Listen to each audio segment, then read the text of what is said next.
hoje a nossa, né, não vou nem chamar isso de live, mas é um bate-papo que a gente vai ter com vocês. A gente está muito feliz de estar aqui com vocês hoje, né? Junho é um mês muito especial para todos nós, né? É um mês onde a gente comemora, não deve ser um mês único, né? Da comemoração do orgulho da comunidade LGBT, mas ficou como um marco tudo isso. Então, nesse mês de julho, a gente tem aí muitos eventos relacionados a isso. Então, a vontade de todas as pessoas hoje formarem uma família é muito grande. E essa realização, ela não pode ficar exclusiva aos casais heteronormativos. Ela tem que ser para todos, tá? E hoje a gente tem aí uma amplitude muito grande. E a gente tem várias famílias sendo formadas, várias pessoas desejando formar suas famílias das mais diversas formas possíveis. E a gente quer estar aqui com vocês hoje para discutir, para conversar, né? Para entender esse desejo de vocês e para que vocês também nos perguntem, tirem as dúvidas, né? E saibam que isso realmente é possível. Quais são todas as possibilidades? A gente tem que avançar, né? Nesse sentido e trazer isso para todos vocês. Então, eu vou me apresentar. Eu sou a doutora Rita Piscopo, sou médica ginecologista, sou especialista em reprodução humana e trabalho no Projeto Girassol.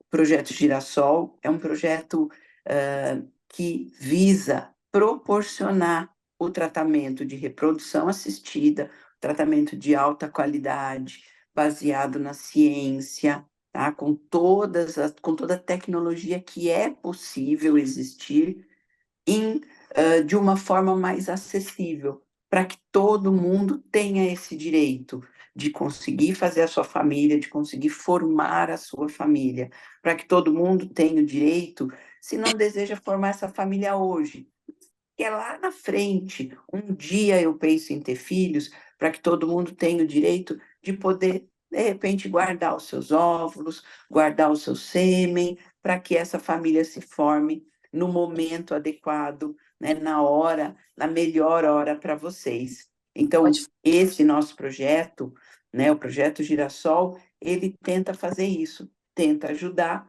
pessoas, né, não só casais, né, casais heteronormativos ou não, e hoje a gente tem uma procura muito grande, né, de toda a comunidade LGBT. Então, a gente quer estar aqui hoje de coração aberto para conversar muito, muito com vocês, tá? Então, esse é o nosso projeto. E aí, no finalzinho do bate-papo, eu vou explicar um pouco melhor como é o acesso a tudo isso. Então, comigo aqui hoje, né, estão minhas duas amigas, né, nós médicas também especialistas em reprodução, que trabalham conosco lá no projeto, a doutora Malu Frade e a doutora Tamires Franca. Então, elas vão se apresentar e aí a gente vai começar a conversar um pouco. Vamos lá, meninas. Malu, fala um pouquinho. Boa noite, todo mundo. Meu nome é Malu, eu sou ginecologista obstetra e tenho também o título de reprodução assistida. Trabalho no Projeto Girassol, também tenho meu consultório. E a gente no projeto ou no consultório, enfim, em qualquer lugar, a gente atende todo mundo, né?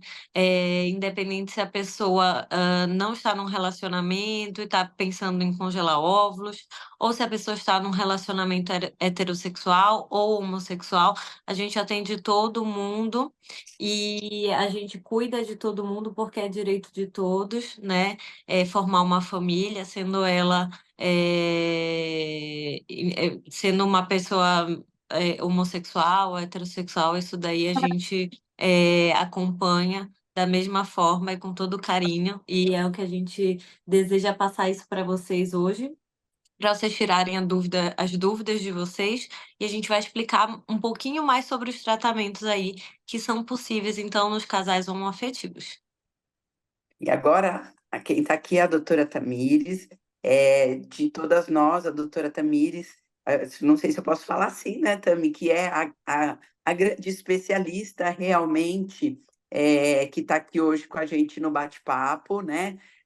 Todas nós somos especialistas em reprodução assistida, mas a Tamires, ela tem um olhar um pouco mais aí definido, né, para toda nessa nossa conversa de hoje, né, para vocês aí da comunidade LGBT. Então vamos lá, Tami, se apresenta para todo mundo. Bom, pessoal, então eu sou a Tamires, né? Eu sou médica de reprodução, trabalho com endometriose e cirurgia ginecológica, e minha formação mais recente foi em saúde para a população LGBT, pelo Instituto Saúde e Diversidade, então é uma formação bem interessante com médicos, psicólogos, fisioterapeuta, área da galera da religiosidade, enfim, sociólogo, assistente social. Então, é uma formação diversa, porque eu acho que cuidar do ser humano, você precisa ser humano, e essa formação precisa não só da medicina, mas precisa de um grupo como um todo. Então, todos nós cuidamos, qualquer pessoa que aparecer no projeto, e de alguma forma, se tem uma dúvida ou outra, alguma demanda maior, acaba que eu cuido e não tem problema nenhum, mas todas nós cuidamos. Então, eu trabalho nessa área como um todo. Acho que é isso. Vocês fiquem à vontade para fazer pergunta em qualquer momento, falar com a gente. É realmente para ser um bate-papo. Bom, nós vamos começar conduzindo aí o bate-papo. Eu vou fazer essa mediação aqui, né? Eu até brinco com as meninas que eu estou meio que virando Pedro Bial, Marília Gabriela, porque eu estou sempre fazendo a mediação das lives. Então, mas vamos começar essa conversa. E acho que para todo mundo entender que a reprodução humana ela é mais do que um recurso clínico, um recurso técnico, um recurso médico. Ela, para nós, é o grande recurso para que a gente consiga vencer a diversidade e formar essas famílias. Então, vamos começar aí organizar tudo. Tami, então, qual é a importância, né? Eu já falei um pouquinho sobre isso, mas realmente desse mês, do mês de junho, do mês do orgulho LGBT?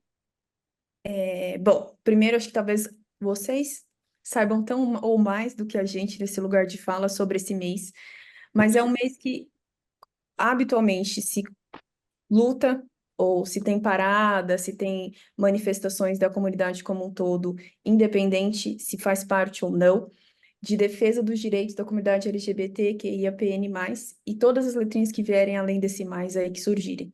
Então, dia 28 de junho agora é comemorado, né, o Dia Internacional do Orgulho, e isso tem a ver com uma revolta que houve, enfim. O que eu quero trazer para vocês é onde a reprodução e onde a gente se encaixa nisso tudo e por que que esse mês a gente fez de especial. Primeiro porque a gente acha que todos os meses são importantes e que a gente deve acolher toda e qualquer pessoa todo mês.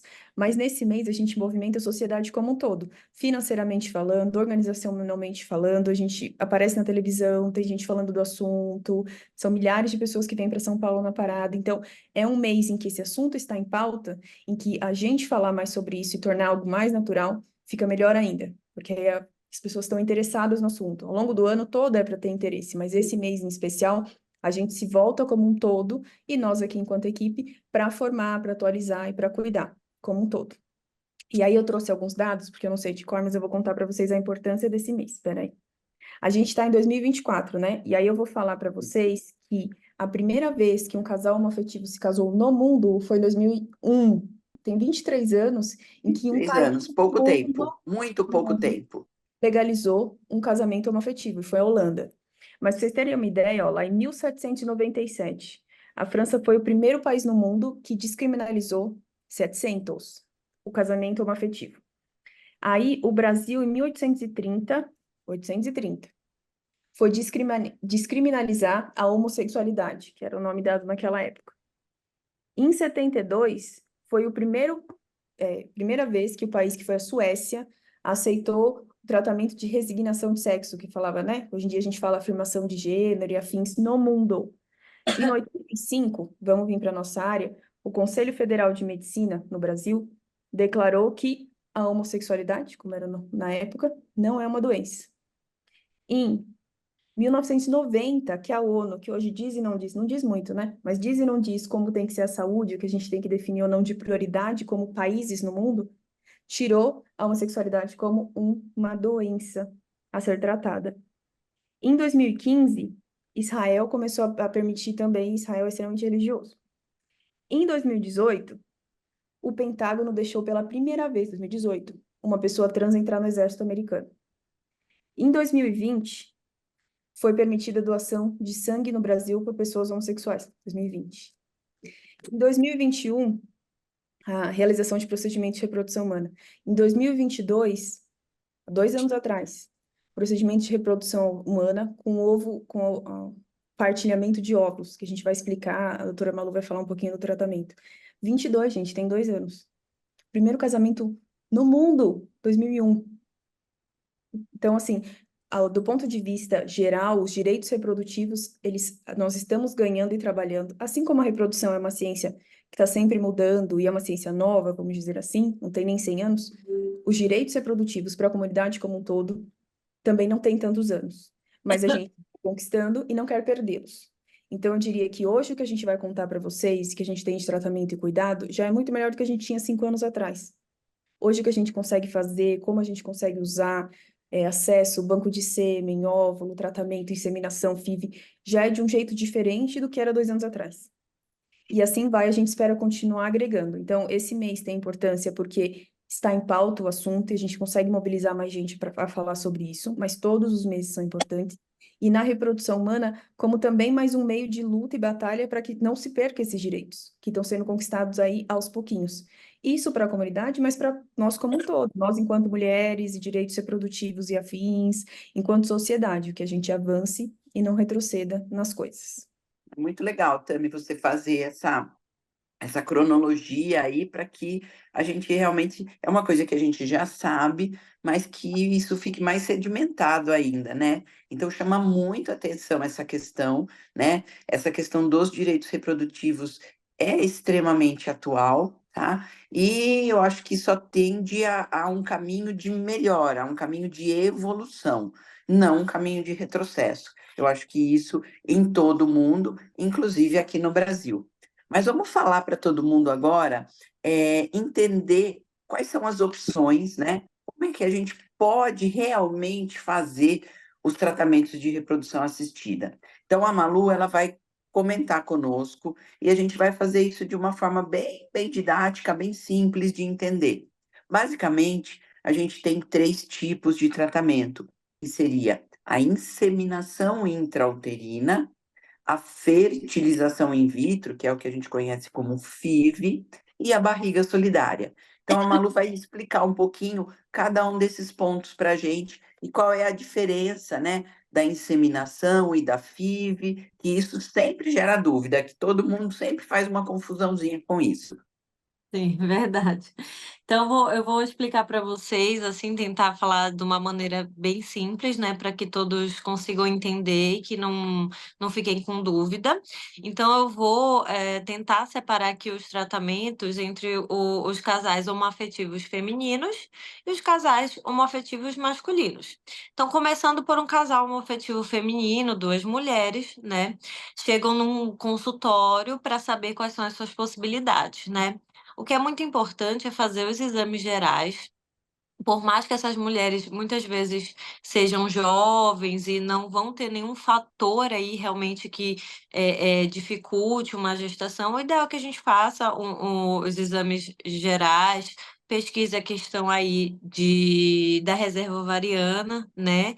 E converse com essas 2 mulheres, com esse casal. Quem deseja engravidar, quem deseja às vezes compartilhar o óvulo, né? Isso é importante saber logo de início. E aí eu vou explicar quais são as possibilidades que a gente tem para esses tipos de tratamento. Bem, começando pela inseminação, né, que é o tratamento aí de baixa complexidade, é obrigatório que a gente faça o exame da esterossalpingografia, que é o exame das tubas uterinas, porque é algo que realmente pode ser um impeditivo para esse tipo de tratamento. Então, a gente precisa ver se esse casal, né, ou se a parceira que quer gestar tem as tubas pérvias, né, se está tudo ok com ela, se a reserva ovariana dela é boa e se a idade é compatível.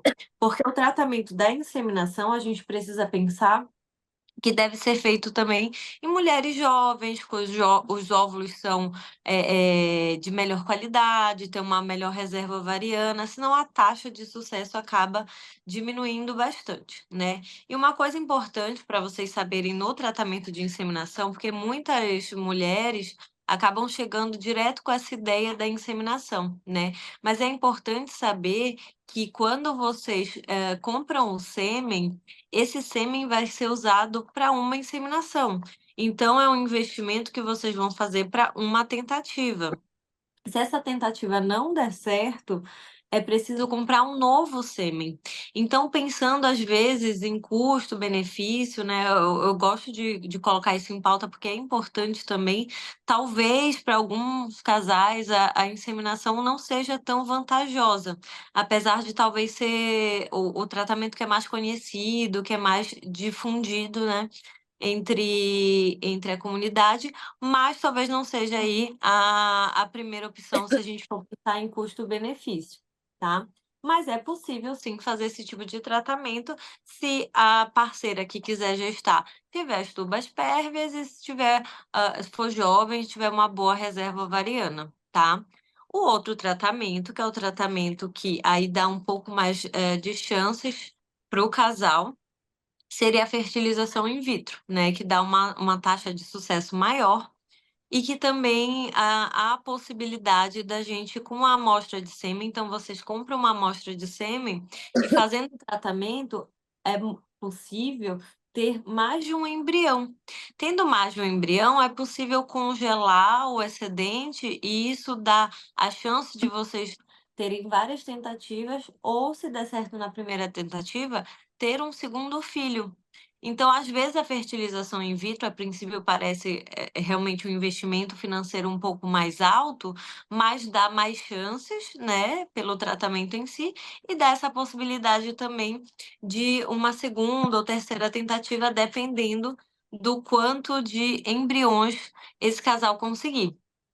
E outra coisa muito legal da fertilização in vitro, então pensando aí num casal homoafetivo feminino, é que esse casal pode escolher, então, às vezes, por exemplo, eu e a Tamiris somos um casal, eu não quero gestar, mas eu quero doar meus óvulos, então eu vou fazer o ciclo, vou extrair os óvulos, esses óvulos vão ser fertilizados aí com um sêmen de doador, e os embriões vão ser transferidos para o útero da Tamires.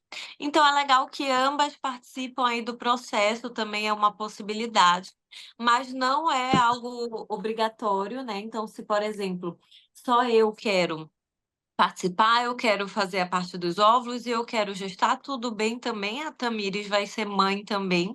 Então, isso não tem problema, é uma opção do casal, né? Que a gente sempre aí conversa, quem que tem esse desejo, essa vontade, tá? Então, é possível fazer dessa forma através da FIV, né? Uma coisa que não, na inseminação não seria possível. Então, também é uma coisa legal de pensar. E aí acaba que o investimento da fertilização in vitro, por mais que seja um pouco mais alto, pensando assim, vale a pena porque é um sêmen que você compra para utilizar e você pode ter várias chances de transferência, dependendo do número de embriões, e dá uma taxa de sucesso maior. E tem essa possibilidade também de fazer com o óvulo de uma parceira e a outra parceira gestar, né?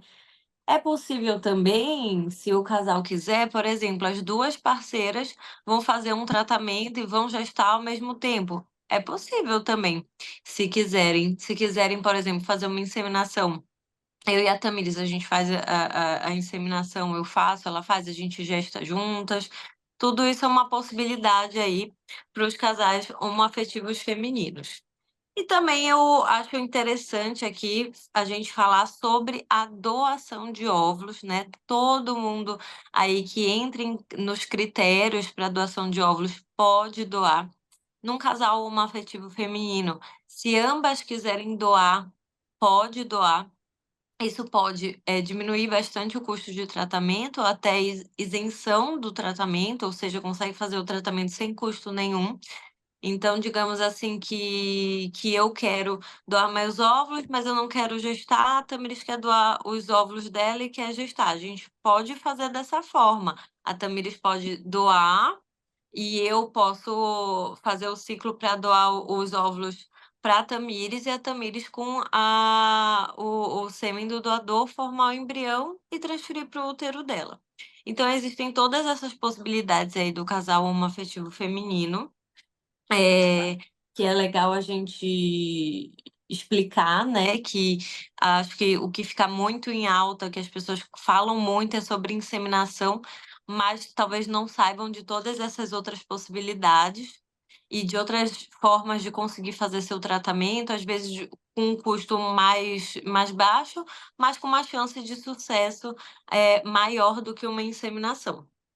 Malu, antes da gente passar para os casais masculinos, vamos já responder uma perguntinha que está aqui, para a gente ficar no mesmo tema. Então, tem uma pergunta aqui no chat, se não der certo da primeira vez, eu acredito que ela sêmen ou ela tem que pagar o tratamento todo novamente. Desculpa, cortou. Se não der certo da primeira vez, na inseminação?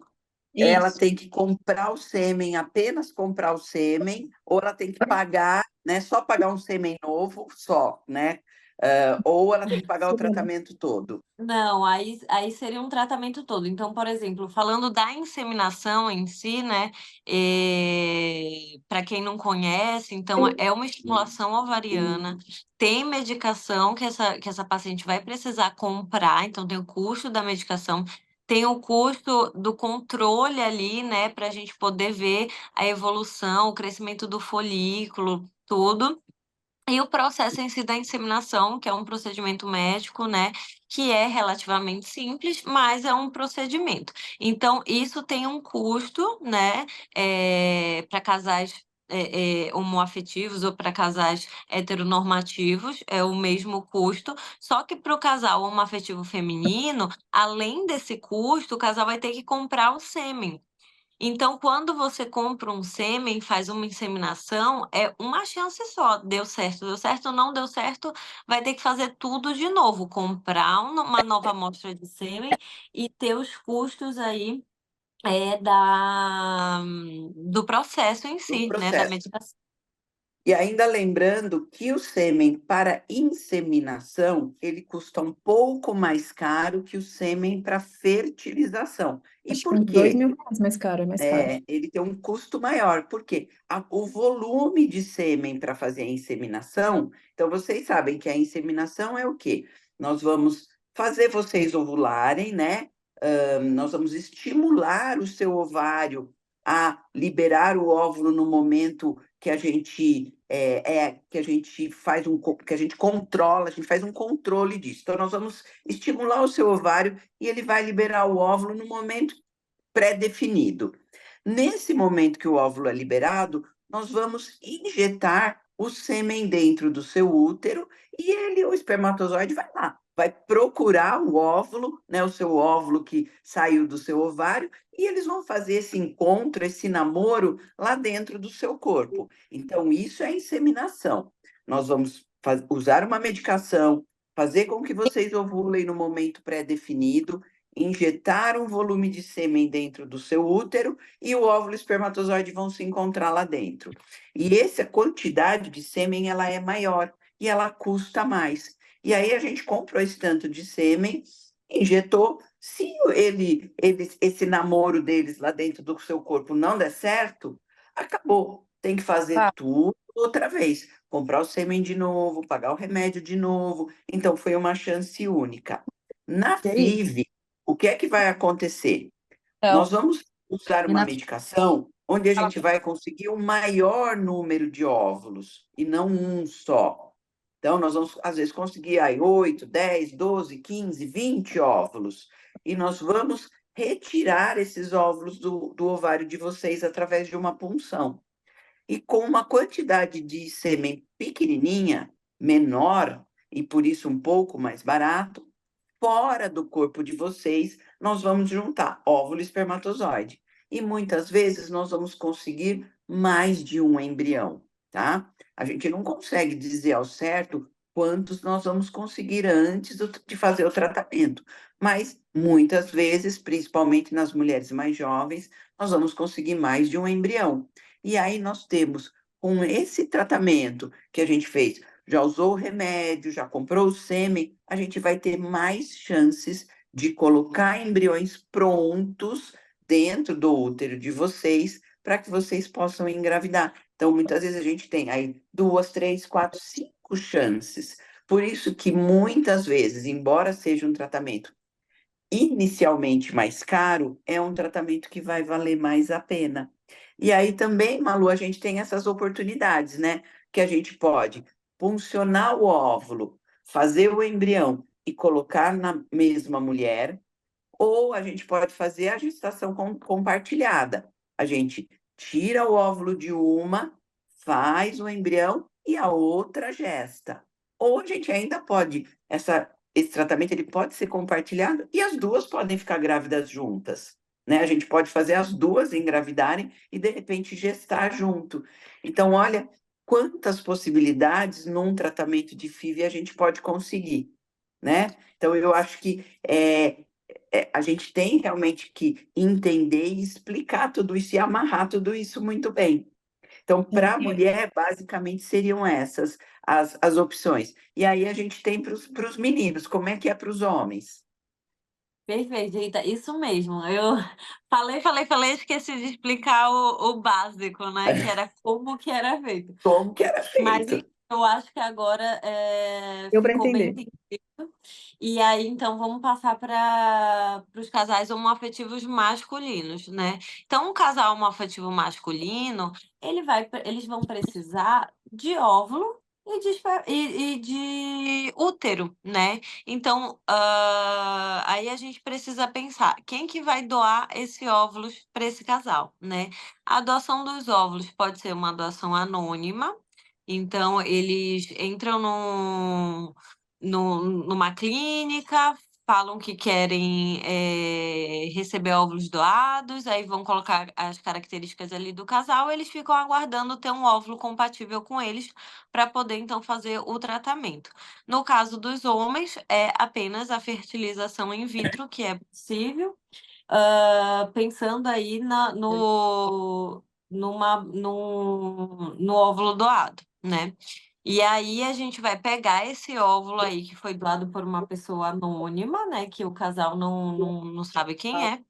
Vai pegar o espermatozoide, que pode ser de um parceiro ou do outro parceiro, ou então eles podem também ambos doar o sêmen, e aí aquela quantidade de óvulos que eles receberam doados pode ser injetado uma parte com o espermatozoide de um parceiro e É uma a mesma parte com o panela que espermatozoide do outro filho parceiro. é da Daniela. Isso podem ser formados embriões aí de ambos os parceiros, né?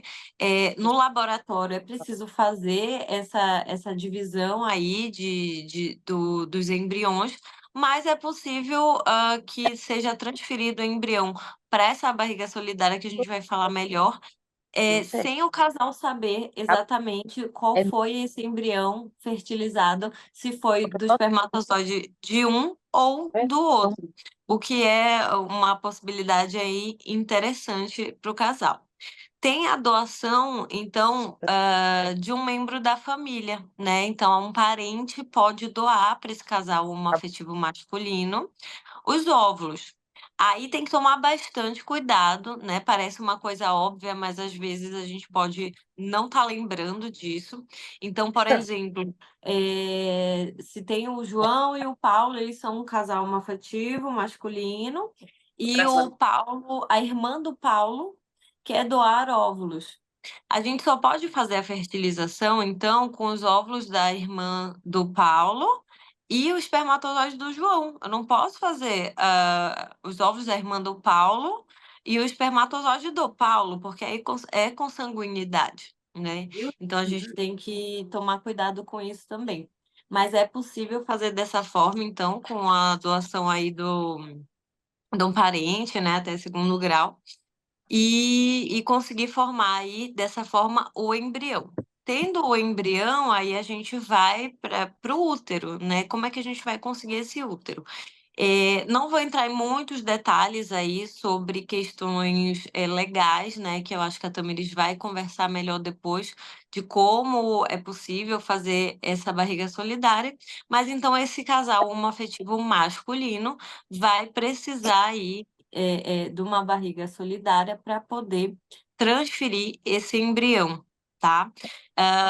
A partir de 2021, não é mais possível transferir o embrião que foi formado por um espermatozoide de um parceiro e outro embrião que foi formado pelo espermatozoide do outro parceiro ao mesmo tempo no mesmo útero. Então, tem que ser transferido um de cada vez. O laboratório tem acesso a qual embrião foi formado por qual espermatozoide, mas isso pode se manter no anonimato aí para o casal, tá? Eu acho que, num geral, aí é isso. São essas as possibilidades. A parte mais da legislação, tudo, e como é feito esse trâmite, principalmente para a barriga de aluguel, a Tamiris vai falar melhor. Tami vai E falar, né, Tami? se tiver Malu, o ainda que o alguma pessoal está dúvida sobre esse perguntando ponto, aqui bastante é onde compra o sêmen? Como que é essa história do banco de sêmen? Tem banco de sêmen que a clínica indica? Tem banco de sêmen de fácil acesso? Vamos explicar para eles rapidamente como que é a questão do banco de sêmen. super legal. Então, assim, falando aqui do projeto, né, no próprio prédio que a gente atende, o projeto Girassol, esqueci qual é o andar, mas a gente tem a Primeiro, Proci. não, no Eles térreo, no térreo. mudaram! Eles Não, mudaram, eles tá no décimo mudaram. segundo. Mudaram. 12º?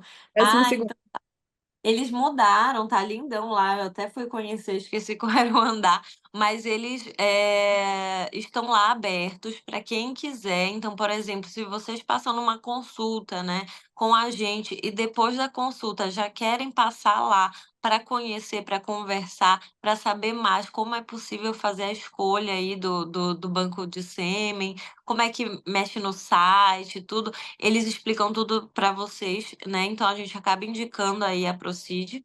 Existe o banco de sêmen nacional e internacional. A diferença é basicamente as informações que é possível ter desse doador. Então, no Brasil, a gente tem um pouco menos de informações e no exterior a gente tem mais informações, chega a poder ter, às vezes, foto da pessoa que doou. Tem um tipo de doação que é, não lembro o nome agora, se é parcialmente aberto, um termo mais ou menos assim, que quando a criança tiver 18 anos, ela pode procurar aí a pessoa que doou o sêmen.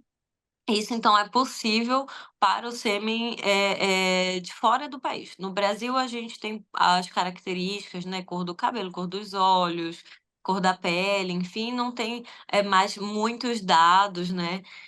Que seriam possíveis de saber. Então, acho que a diferença é basicamente essa. Deve ter alguma diferença, assim, de valor também, que, de fato, valores eu não sei dizer. Mas aí, sobre a questão do banco de sêmen, isso é muito legal. Saindo da consulta mesmo, passa lá que eles estão super abertos a explicar e conversar e tirar dúvidas de vocês. Vamos falar um pouquinho também da parte legal, da parte da legislação, para depois a gente ter uns 10 minutinhos de bate-papo e aí a gente responde essas outras questões que vocês estão colocando aqui. É sempre a questão que vocês querem saber, quanto custa, como faz. Aí a gente dá um caminho para vocês quanto a isso. Mas a Tamires vai falar de uma coisa mega importante, que é toda a parte legal do tratamento. E olha, tem até uma pergunta aqui agora que chegou, você viu, Tami? Como colocar o nome das duas mães, né, na certidão de nascimento? Então, acho que a Tami vai falar para a gente, dar uma resumida em toda essa parte legal, né, e as principais dúvidas quanto a isso. Vamos lá. Então vamos lá. Primeiro, eu sempre falo quando entra na consulta que a partir do momento que você entrou na consulta, são duas mães, são dois pais, as duas pessoas que estão ali, se forem duas, se não for produção independente, são mães, pais, enfim, são pessoas que são responsáveis por aquela gestação. Não importa de onde veio o óvulo, quem vai gestar, de onde veio o sêmen, as duas pessoas que estão ali na minha frente, a partir do momento que começamos o tratamento, são responsáveis por essa criança que vai nascer, certo? Isso para mim, isso para o Conselho Regional de Medicina, isso para o direito. E aí, vou começar respondendo a primeira pergunta, que é do ponto de vista de duas pessoas que são do mesmo sexo, que vão ser mães ou pais dessa criança. Vou dizer para duas gurias, no geral, ou duas pessoas que têm útero e ovários primeiro. Tenho duas gurias, são mãe daquele bebê. Aquele bebê vai nascer. A pessoa, a pessoa que está gestando, no caso, quando vai para maternidade, vai parir o bebezinho, vai nascer o bebê. Então, a pessoa que pare o bebê, já vai o nome, isso em qualquer situação no Brasil, já vai o nome na certidão de nascimento.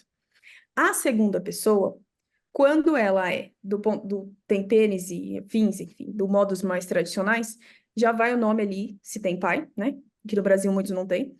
Mas quando é um casal homoafetivo feminino, precisa de alguns documentos. Então, quais documentos eu preciso? Eu preciso, primeiro, de uma certidão de casamento ou de união estável deste casal, comprovando a relação. Ah, mas eu não tenho dinheiro para casar, é muito caro, união estável. Dá para declarar pobreza no Brasil? Não é um absurdo de caro. Acho que o que menos vai gastar nesse cuidado é união estável ou casar.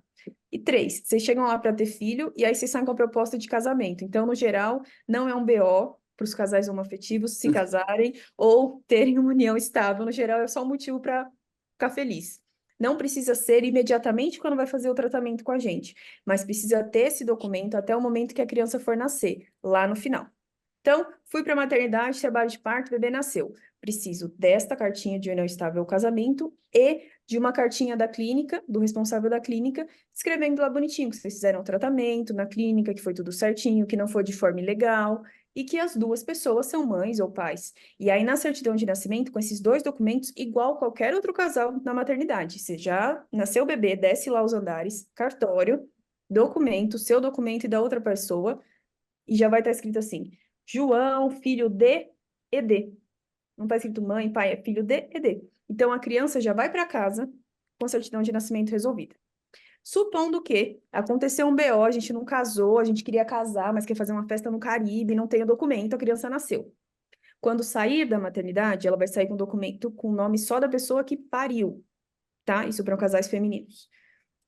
Quando ela sair da maternidade, a outra pessoa, a parceria, pode fazer uma coisa que a gente chama de adoção socioafetiva. Isso pode ser lá para essa criança que é bebê filho da reprodução, que a gente fez junto, trabalhou junto, ou o filho de uma guria que a outra também, né, esteve junto ali na maternidade. Então, pode ser assim, na vida. Pode ser tanto nessa situação que a gente está trabalhando, como você conheceu uma mulher e essa mulher já tinha um filho e aí você tornou-se mãe dessa criança também. A adoção socioafetiva pode ser em qualquer momento da vida.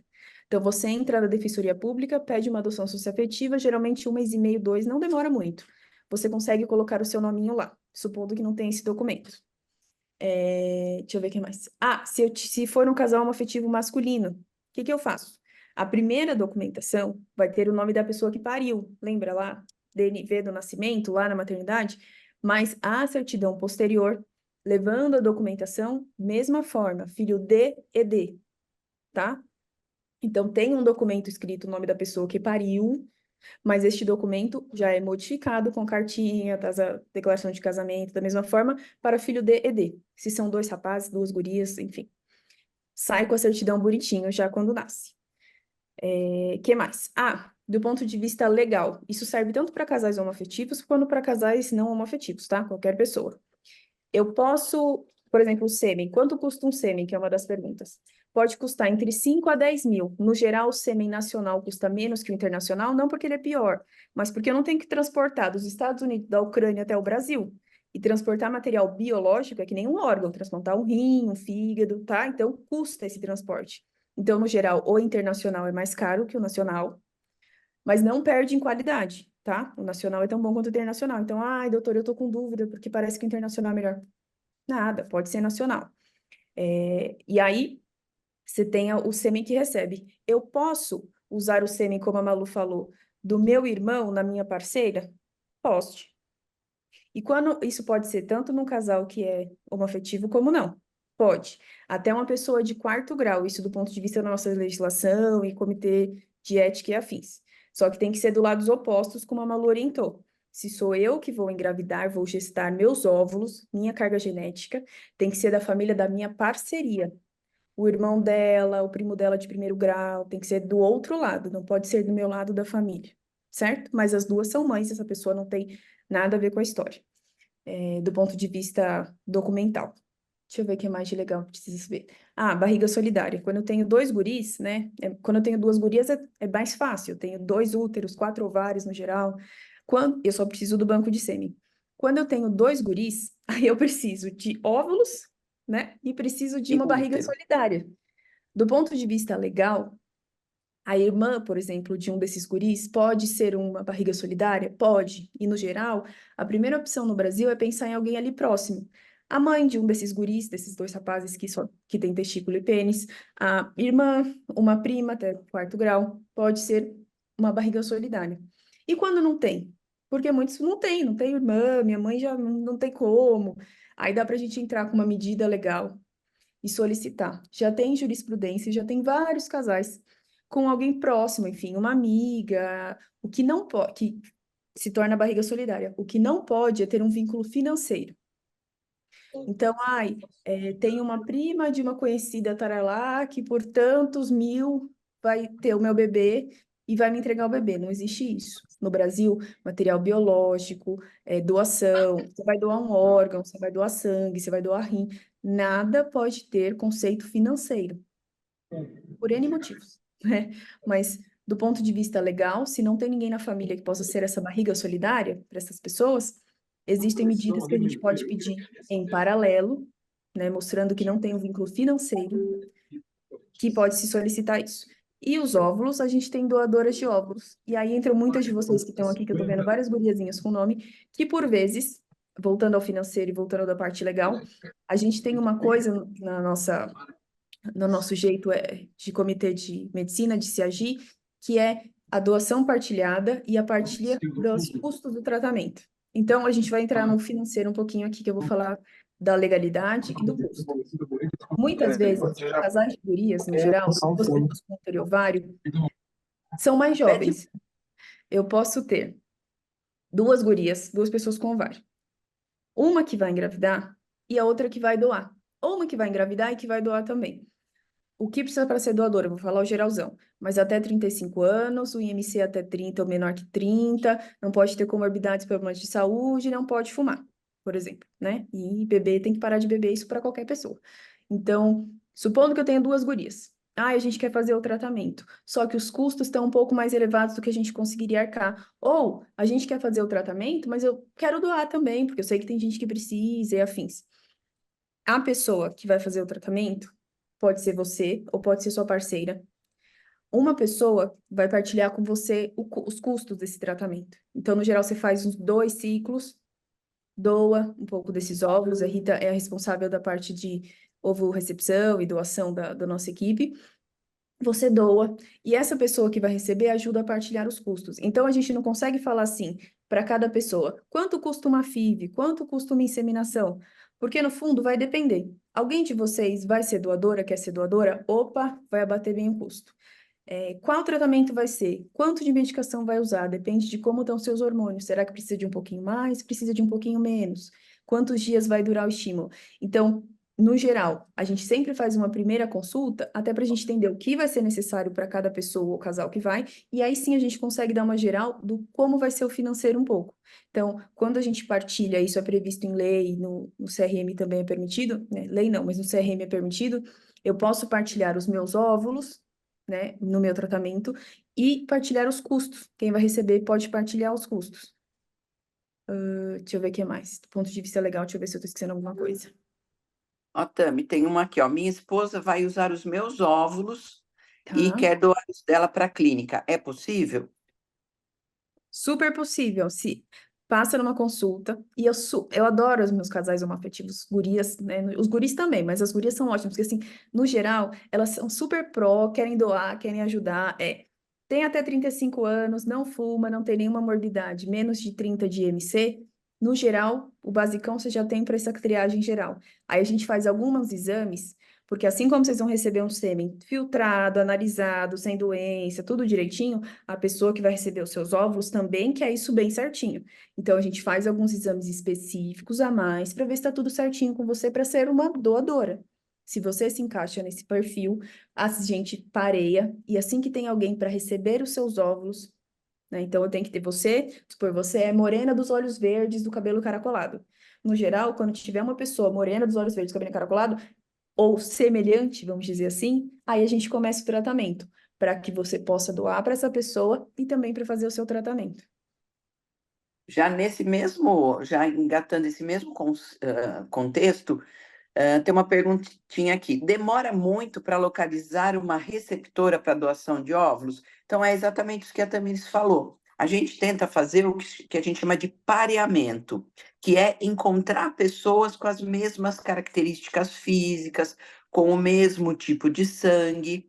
Então, às vezes é muito rápido e às vezes demora alguns meses. Pode demorar 3, 6 meses, tá? Mas muitas vezes é rápido. A nossa fila de receptoras é uma fila grande. Então, se as características forem semelhantes, não existe uma demora tão grande não para isso. Exato. Vamos passar aqui pelas perguntas, Tami. Essa acho legal você responder. Ó. Como fica a questão do DNA para uma gestação com o óvulo de uma parceira colocado na outra parceira? Explica um Legal. pouquinho isso. Adoro essa pergunta, porque sempre dá polêmica. Até no Instagram tem um vídeo nosso falando disso, num podcast, aí alguém comentou ali embaixo. Espero que você esteja aqui para a gente esclarecer. Comentando ali embaixo. Mas eu fico confusa. Numa clínica eu vi isso, aí vocês estão comentando isso, então eu vou esclarecer. Seguinte, vou fazer um paralelo para vocês imaginarem. O que é o DNA? É o nosso formato basal. Sabe o biscoito ou uma escultura, aquela forma geral assim do corpinho da Vivo ali? Pronto. A forma geral é o nosso DNA, tá bom? Agora, os traços, as delicadezas, o como vai ficar aquele corpinho, isso é dado por uma coisa que a gente chama de epigenética. E um bebê que é óvulo de uma pessoa na barriga da outra, tem as características das duas mães. Então, a gente até fala que é mães biológicas, as duas. Por quê? A pessoa que doa o óvulo doa a forminha lá, do bonequinho da Vivo, o formato geralzão. Só que é na barriga, né, durante a gestação, que esses efeitos de epigenética, ou seja, que essas alterações, essas transformações acontecem. Então, a pessoa que está gestando, se ela está estressada, menos estressada, se ela está comendo mais maçã, uva, se ela não gosta de espinafre, se ela comeu direito na gestação, se não comeu direito, se ela se exercitou, se ela não se exercitou, como ela se sentiu, tudo isso é como se fosse uma invasão das células da pessoa que vai gestar ali para agregar naquele bebê. Então, a genética, do ponto de vista do DNA, como se fosse o códigozinho, o livrozinho, sabe o manual de instruções de um objeto? O manual de instrução basal vem do DNA. Mas o que você vai fazer com aquele objeto, qual uso você vai dar para ele, vai depender de como você vai interagir com ele. Isso é epigenética, é a interação da gente com o mundo. Então, se eu tiver dois gêmeos branquinhos, um foi morar no sul, o outro foi morar em Pipa, em Natal, que é maravilhoso. Um, com certeza, vai ser muito mais moreno que o outro. Mas eles são gêmeos idênticos. São mesmo. Mas a interação com o ambiente, aquele sol ali ao redor, deixou o tom de pele dele mais moreno, mais escuro do que o outro. E eles nasceram os dois branquinhos. Então, assim, a interação com o ambiente, talvez seja mais fácil de entender, a gente chama de epigenética. Só que isso acontece desde a barriga, quando a pessoa que está gestando já começa a interagir com aquele embriãozinho na barriga. Então, no final das contas, eu tenho a genética do ponto de vista do DNA do óvulo, mas é a epigenética da gestante que interage com esse embriãozinho. Não sei E se essa ficou. epigenética é extremamente importante. Então, muitas vezes, mas eu vou fazer um exame de DNA. Ok, o exame de DNA vai ser daquele óvulo. Mas a gente não está falando de um papel, a gente não está falando de um exame. A gente está falando de uma pessoa que esteve dentro da sua barriga, que recebeu as suas emoções, que recebeu os seus alimentos, as suas vitaminas, né? Que dormiu com você, que acordou com você. Então, olha quão mais importante é isso do que simplesmente um registro que está lá no papel. Então, tem que pensar dessa maneira também, tá?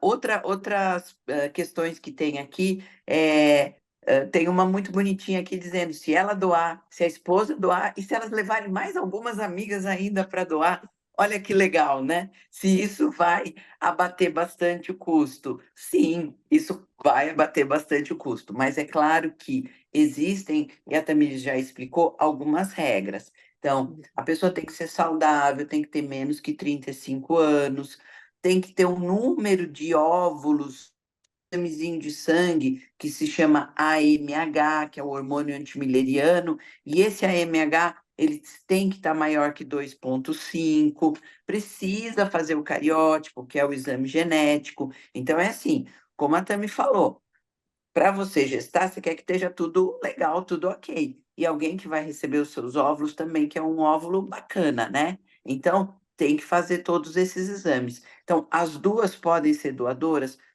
Ótimo, as duas podem ser doadoras.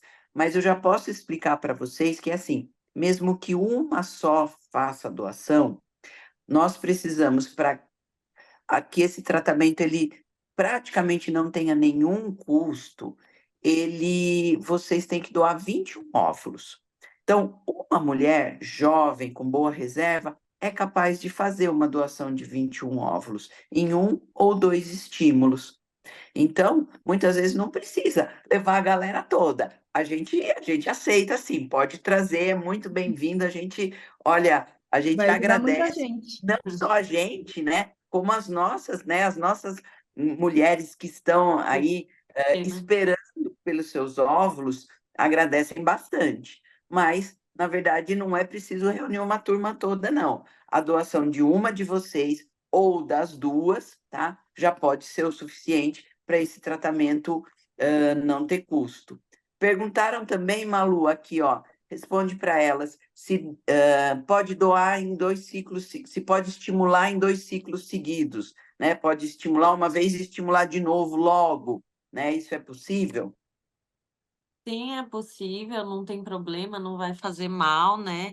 Então, assim, dependendo, de como foi o seu estímulo, às vezes a gente consegue fazer até um do STIM, que é um a seguir do outro, mesmo emendado, ou, de repente, às vezes você é uma paciente que vai estimular muito bem, a gente vai coletar todos os óvulos, tudo, e o ideal é você esperar ali um ciclo. Então, na próxima menstruação, quando esses hormônios baixarem, você faz novamente. Então, não é preciso um intervalo muito grande aí entre um ciclo e outro para fazer esses estímulos, tá?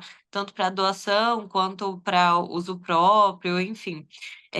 Então, é possível, não faz mal, e dependendo de cada caso, ou faz de emendadinha mesmo, ou espera só um ciclo para poder baixar os hormônios e fazer de novo. E eu posso falar para vocês que hoje, né, eu sou responsável pelo nosso programa de doadoras. E hoje a gente tem, eu acho que quase que 50% das nossas doadoras são de casais de duas mulheres. Então, é bem legal essa questão, né? A gente vê uma parceria muito grande com vocês nesse sentido, tá? É, a Cléo está perguntando da questão dos traços genéticos. Se o óvulo for de uma e a parceira for a mãe que gesta, né, naquele momento, na questão genética. Tudo isso que a gente explicou aqui, em relação ao DNA, em relação à epigenética, de toda essa questão do próprio ambiente. Então, vocês podem ter certeza que a característica física, olha, com quem que o bebê vai ficar parecido, tá? Vai ficar parecido com as duas, tá? Acho que eu Isso vou eu não fazer tenho dúvida nenhuma, nenhuma, nenhuma. Por favor, Eu acho 30... Pode falar, Manu. Não, eu acho uma ideia interessante, às vezes, por exemplo, se eu vou doar meus óvulos e a Tamiris vai receber, a gente pode pensar em escolher um doador que seja mais parecido com a Tamires, né? Se for pensar assim dessa forma fisicamente, né, com quem que vai ficar parecido. Então a gente pode escolher um doador que seja fisicamente mais parecido com a Tamires e eu vou doar meus óvulos e vai ter a característica física das duas também, né? Então é uma maneira aí da gente pensar e tudo, sem falar, obviamente, que a Tamires já explicou muito bem da questão da epigenética. Mas é uma possibilidade. Vou dar um Olha, presente, quem Léo. está fazendo 35 muito perto, se quiser doar, a gente tem que começar esse processo muito rápido, tá? Então, não dá para esperar tanto. E que idade a gente aconselha uma mulher engravidar? A gente sempre aconselha engravidar o quanto antes possível, mas é claro que isso não depende só do querer, né? Tem toda a situação aí envolvida. Então, hoje a gente pensa bastante no quê? Eu não posso ficar grávida agora, por vários motivos aí da minha vida, trabalho, motivo pessoal, social, religioso, o que for. Agora não é a minha hora. E eu não sei quando, eu não tenho uma previsão para isso, guarda seus óvulos, tá? Faz o procedimento de preservação dos óvulos e nessa preservação você também pode doar. É um momento muito legal para doar. Você preserva, guarda seus óvulos para o momento adequado e faz a doação. Isso vai abater bastante os custos. Sim. Ó, a gente já está aí, Tami, com 1 hora, né, meninas? Malu e Tami. Vamos ver, vamos dar umas considerações finais aqui, alguma coisa que ficou por falar, que vocês queiram deixar para o pessoal que está conosco? Eu acho que quase todas as perguntas aqui foram respondidas. O que não foi, a gente consegue depois responder, né? Pode entrar em contato, tudo, e a gente vai orientando vocês. Mas acho que foi bem enriquecedora essa conversa, né? Acho que deu para entender quais são as possibilidades, e da feita que a gente entende as nossas possibilidades, a gente consegue fazer nossas escolhas, né? Então, a princípio, é preciso que a gente entenda isso para poder escolher e saber que a gente tem o direito de escolher, sim, e que vocês são todos muito bem-vindos no Projeto Girassol, que a gente está de braços abertos aí para receber vocês e para tratá-los conforme vocês desejarem. Até a próxima aí, a live não sei quando vai ser, aí a gente Vai vai ser ver qual é o próximo assunto aí pra gente bater esse papo. Mas foi muito bom hoje, gente. muito bem, pessoal. Bom, se ficaram dúvidas, eu mandando, a gente vai tentando esclarecer. Tem o grupo no WhatsApp, tem o Instagram que a gente tenta colocar bastante conteúdo baseado em ciência, tem as lives. Duas observações só que a gente acabou não falando, que são para pessoas trans, tá? Que dentro das letrinhas lá, algumas observações. Se existiu, por exemplo, um homem trans, né? O homem trans, ele tem útero e ovários, do ponto de vista de órgão lá dentro. Ele seria legal e interessante, antes de usar algum tipo de hormonização, do ponto de vista de estética, e afins e adequação de gênero, congelar óvulos. Ah, mas eu vou congelar óvulos e o custo, blá, blá, blá. Pense em ser doador de óvulos, que pode ser bem legal. E, no geral, um homem trans começa, no geral, isso mais cedo, né? Cada vez mais a gente tem conseguido fazer isso mais jovem. Então, são pessoas de 20, 22, 23 anos que podem ser doadores, né? Esses guris. Mulheres trans são pessoas que têm testículo e pênis. São mulheres. Mas essas gurias, quando elas usam medicação estradiol, hormônios femininos, vamos dizer assim, podem ter uma perda importante do sêmen. Então, você pode não ser, mas se você conhecer alguém que é uma mulher trans, sugira para ela congelar sêmen. É um processo muito tranquilo, é rápido, é uma coleta, ela deixa lá no banco de sêmen bonitinho, e se um dia ela quiser ter um filho com a própria carga genética, ela vai ter lá o banco de sêmen dela. Então, tanto homens trans quanto mulheres trans, a gente tem uma indicação de tentar congelar antes de usar a parte hormonal, ou se fizer uso, suspender um pouquinho e utilizar. Agora, fechando mesmo. Vocês são todas pessoas bem-vindas. A gente costuma falar que você existe, o seu amor é bem-vindo, seja quem você estiver, você é bem-vindo e a sua família é válida. Então, né, tinha uma questão aí que rolou no último ano de cancelar casamento homoafetivo, de que famílias que tinham duas parceiras que eram mães daquela criança iam cancelar. Nenhum direito no geral, quando o mundo fica polêmico, direitos são revogados de nós. Então, A gente sempre vai batalhar por isso, cada um na sua área, a gente aqui na reprodução, para manter os direitos. E ainda bem que a gente tem evoluído nesse ponto. E a nossa ideia enquanto equipe é sempre agregar. Aprender, inclusive, com vocês, por isso que é uma troca, é um bate-papo isso aqui, mas vocês são sempre muito bem acolhidos. Venham para o serviço, às vezes é o financeiro que aperta, mas pode ser doadora, às vezes são as dúvidas da parte genética, epigenética, eu e minha parceira vem tirar as dúvidas. Ah, eu tenho uma comorbidade, será que eu posso ser doadora? Será que eu posso ter bebê, a minha idade? Agenda, porque nessa conversa mais íntima, mais nós com vocês diretamente, a gente consegue esclarecer dúvida por dúvida de cada pessoa. Depois tem o pessoal do financeiro que fala com vocês, e vocês vão estar sempre juntos, com a gente, a enfermagem, a equipe de acolhimento, tem psico, nutri, enfim. Então, a gente espera vocês por aqui para dar continuidade nesse cuidado. Obrigado, meninas. Então, obrigada a todos vocês que estiveram conosco aí hoje. Foi muito, muito legal. A gente espera vocês que queiram fazer os tratamentos, que estejam com toda a nossa equipe, tá? Eu, como coordenadora da equipe das doadoras, né? Espero aí toda a galera que queira doar e que venha conosco, tá? E o que a gente quer realmente é realizar o sonho, é construir famílias, tá? E a gente tem a reprodução assistida como uma arma muito, muito, muito valiosa para isso. Então, obrigado para todos, uma ótima noite, tá? Um grande beijo para todos. Obrigado, meninas, e até a próxima. Beijo, Boa até já, pessoal. Tchau, tchau.